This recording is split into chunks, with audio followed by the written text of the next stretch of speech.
Boom, we are live, ladies and gentlemen, boys and girls. Welcome to the Nolan Hawkeye Anthony YouTube channel. And I thank all of you for being here, wherever you may be. And of course, however you may be listening.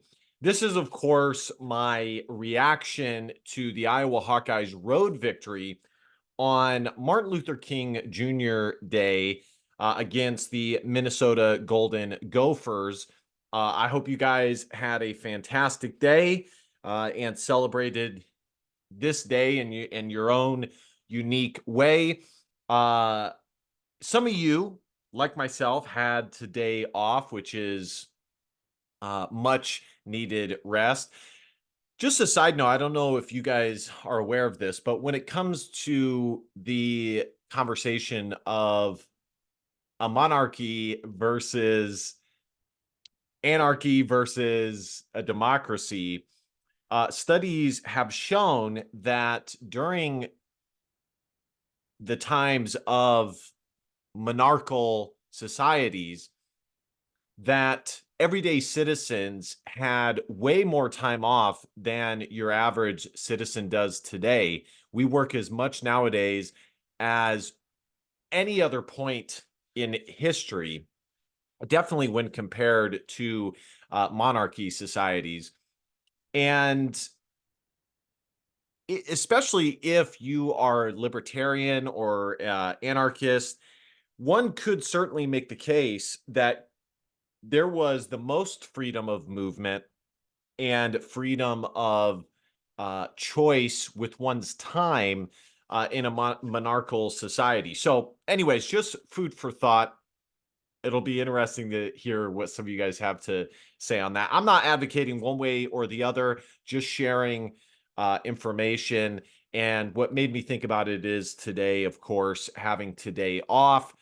For some people did not. Like, for example, my grandfather did not have today off. So if you did, asalu, and hopefully you did what you needed to do. As for the Iowa Hawkeyes, they picked up a much needed victory over the Minnesota Golden Gophers. The Iowa Hawkeyes, with this victory, have moved themselves squarely in the conversation of the NCAA tournament.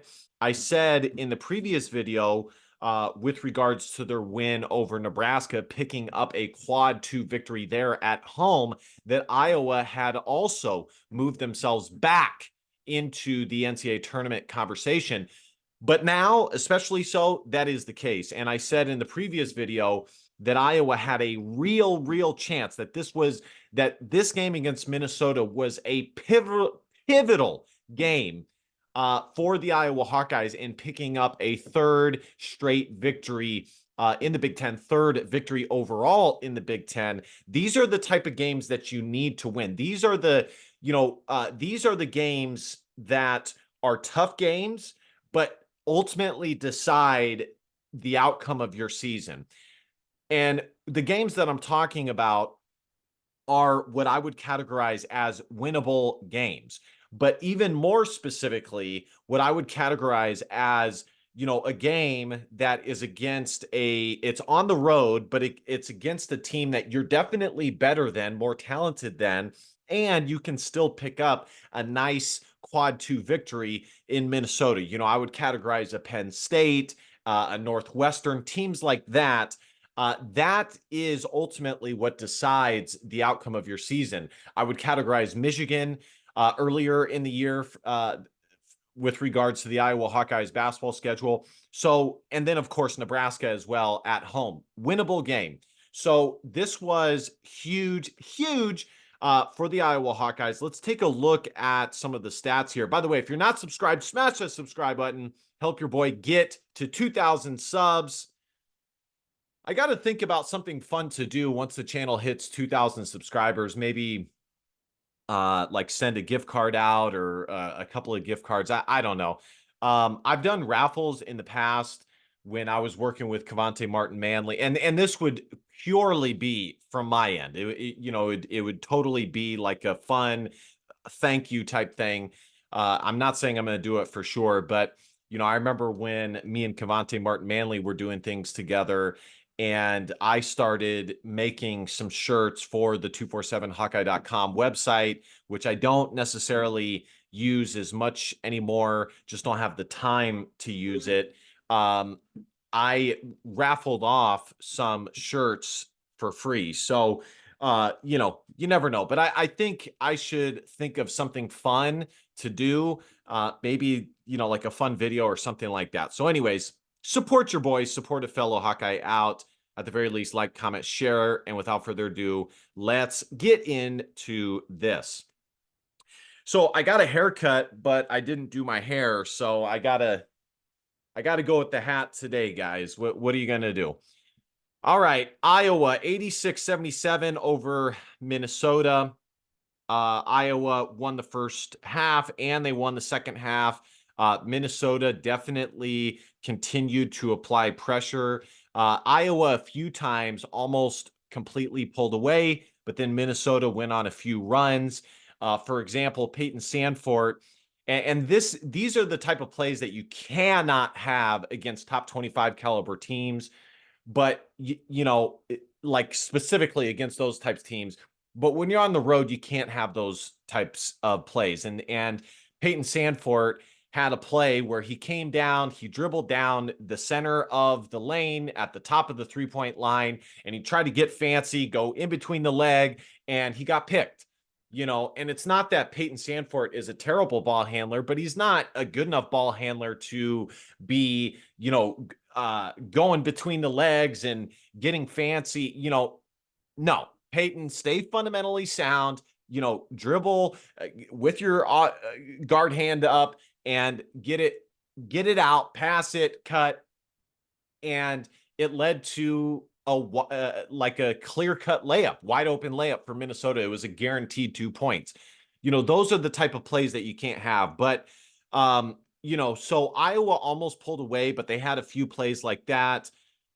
Ben Krikke, I always think it's Krikke, but I think it's Krikke. That's what people are going with. 25 points, 5 rebounds, 3 assists. Excellent game from Krikke. He had his mid-range going. Just a phenomenal game from him. And he's really settling into his role with the emergence of Owen Freeman. And really, this is the biggest area of Iowa's improvement is Owen Freeman. It has opened up a lot for the Iowa Hawkeyes. It has opened up Ben Krikke to play his most natural position, which is the power forward position. Ben can play center on, a group of 5 team like a North Dakota State or Valparaiso, where he doesn't have to go against Big 10, Pac-12, Big 12, Power 5 big men night in, night out. But when you play in a league like this, his best position is definitely power forward. He's not as athletic as who Iowa had last year or the last couple of years at the center position, albeit undersized. I can't believe I'm blanking on his name. I got to pull it up. Oh my gosh, man, just a year later and I'm already forgetting his name. Filip Rebraca. I had to look it up there for a second. Ben, Filip was way more laterally talented and quick, and he had an extremely high motor and played extremely physical. Now, I actually think Krikke is similar to Rebraca in that regard. They both play with a high motor. They both play physical.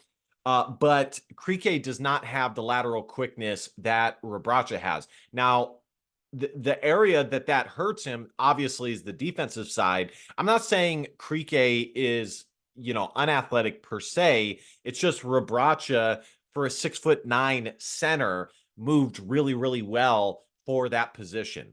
And when he finally figured out how to use that to his advantage, Rebraca was one of the best bigs in the Big Ten. Krikke is obviously more skilled offensively. But again, the bottom line is the most natural position for him is the power forward position. Whereas for Rebraca, I wasn't sure that was the case. Rebraca was able to, because of his quickness laterally and his physicality, he really was a center. had Iowa had a better center, would Rebrache have slid into the power forward position better? I don't think so, because he didn't have as much of a mid-range jumper or three-point jumper compared to Krike.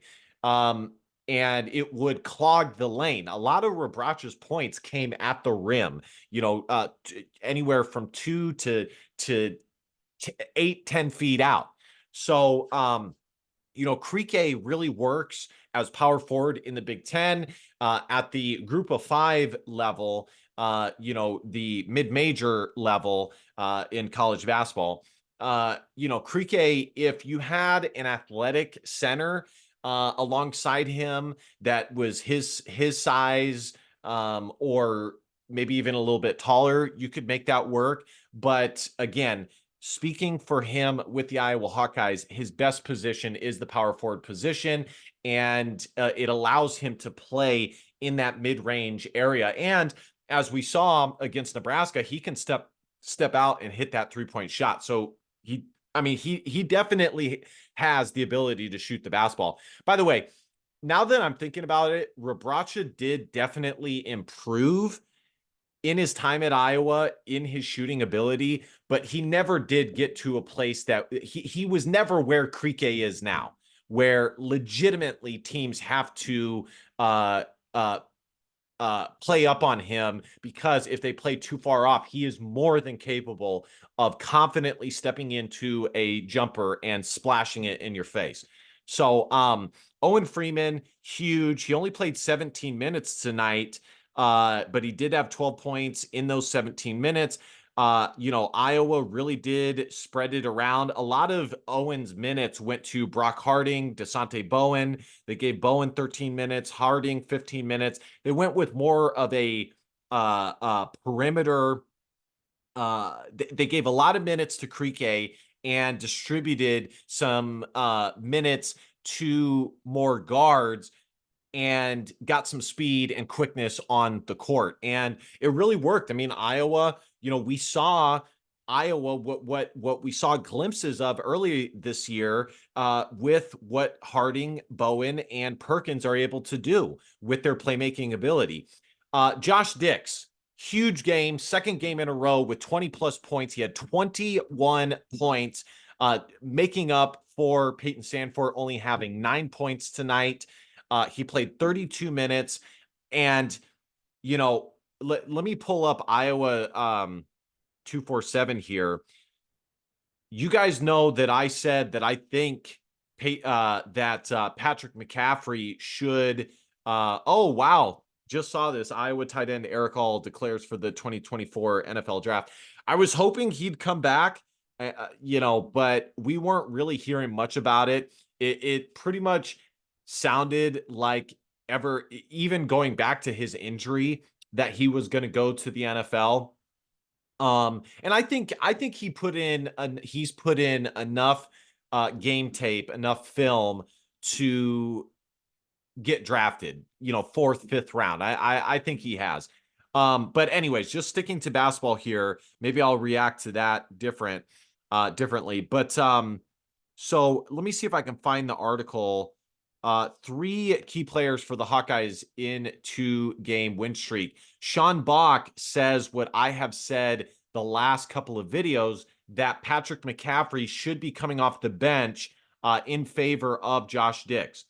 It says, with Patrick McCaffrey battling an illness and an ankle injury, Dix has had a bigger role for Iowa the last 2 games, as he played 26 and 27 minutes, the most he's played all season. Dix is a connector on the court, and the ball seems to move a bit better when he is on the floor. He is not wired to score, but he has shown that he can score the basketball, and his biggest impact is making shots from the perimeter. Let's see. Let's see where it's at. Let's see. Here it is. I would like to see Iowa start Dix at the 2 moving forward, which would put Peyton Sandfort at the 3, which is his most natural position. He is not quick enough to consistently guard 2 guards in the Big Ten. Okay. Tony Perkins at the 1, Ben Krieke at the 4, and Owen Freeman at the 5. Then have Patrick McCaffrey come off the bench as more of a scorer. I completely and utterly agree. The thing is, guys, is that, the bottom line is Patrick McCaffrey has pretty much been the same player since his freshman year. He's been average at best from the 3-point line, but good enough to keep defenses honest. But he's pretty streaky. He is long. He has pretty good athleticism for a 6'8" guy. He can get to the rim. He runs the floor well. That's his game. But as far as him expanding it and developing more of a mid-range jumper and a more consistent 3-point jumper, we just haven't seen it. So, in the end, it would be the best thing for Iowa to have Josh Dix out there, who I have been saying since I did his recruiting video that he is going to do special things at Iowa, or at the very least has the capability of doing so. It would be best for him to come off the bench and provide said spark for Iowa from that position. To be able to have a guy like Patrick McCaffrey come off the bench, a guy who has consistently averaged 10 points a game in his career, is really, really nice. And when he can focus more on that and have more energy and stuff like that, it doesn't mean that he won't play a lot still. He still will play a lot. He'll still be a pretty important piece of this Iowa team. It's just ultimately Josh Dix provides an element to this Iowa team that they don't have when Patrick McCaffrey is in the lineup. When Patrick McCaffrey is in the lineup, starting lineup, with the current lineup as is, it clogs the lane. It doesn't provide as much 3-point shooting, and it doesn't provide as much quickness on the perimeter or playmaking, which is what Iowa needs. So, anyways, Tony Perkins had 13 points. I've talked about that a lot, and I really do hope that Fran McCaffrey highly considers Josh Dix to be in the starting lineup, especially with his recent games here. Ladji Dembele had chipped in 15 minutes. Evan Bronze, I would love to see him play more. He has a Big Ten body. He's athletic. He's 6'9", and I think that he can provide much needed rest for Freeman and for Krikke, which we kind of saw that be the case with him having 4 minutes. I think Fran needs to try to get him anywhere from 4 to 10 minutes a game to give those two big guys a breather. But again, sometimes you have to give the minutes of a big guy to the smaller guys to go with a smaller lineup, a quicker lineup, a more playmaking lineup, which is what Iowa did in this game. So Iowa picks up a quad 2 victory. This is not updated yet. It'll be updated tomorrow. Let's see here. I think Iowa will jump 2 or 3 spots. They're at 58 right here. I think they'll go up a few spots. Let me see. Let's see if I can find a different. Let's see if maybe some other places have it updated. I just doubt it because, usually net does not update until the following day. Let's see. Yep, 58th. This is from NCAA.com. Let's see.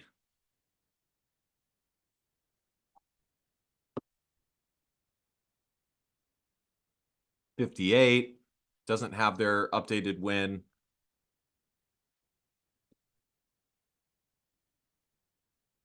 So anyways, I think that's I doubt Warren Nolan has it either.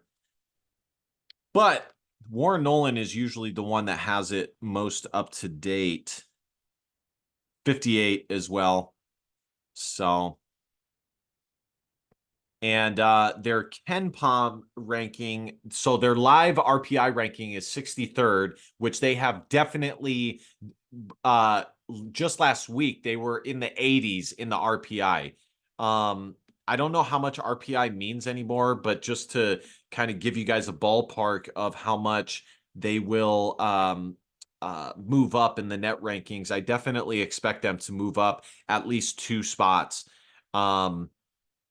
So, and then as you guys can see here, here's their quad 2 victory over Minnesota, away 76 to 135. So as long as Minnesota, does not fall too far, that'll remain a quad 2 victory. Hell, it may even end up being a quad 1 victory. Minnesota would have to jump into the top 75. That'd be really, really nice. So, but yeah, it doesn't.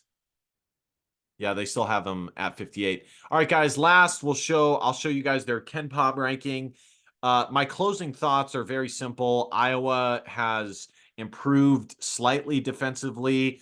As you guys can see here, they're 114th, whereas a couple of weeks ago they were teetering on 130, 140 in the country in adjusted defensive efficiency.